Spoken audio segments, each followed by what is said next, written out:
ազգային ժողովում, իրան զավթած ազգային ժողովն է։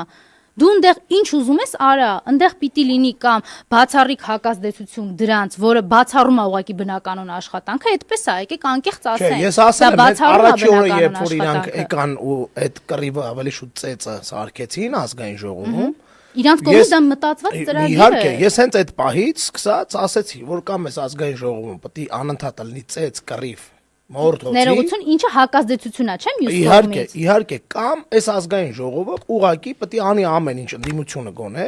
որ փողոցում գեներացվի իրավիճակը։ Վարկյան առաջ լուծարվի այդ ազգային ժողովը։ Իհարկե, որովհետև իրանք տեղ չեն թողում քեզ։ Երբ որ քո հակառակորդը էսել է շատ տրամաբանական, էլի, երբ որ քո հակառակորդը բարոյական որևէ սահման չունի, պլյուս դրան գումարվում է իրավական բացարձակ հնարավորություններն ու ամենաթողությունը,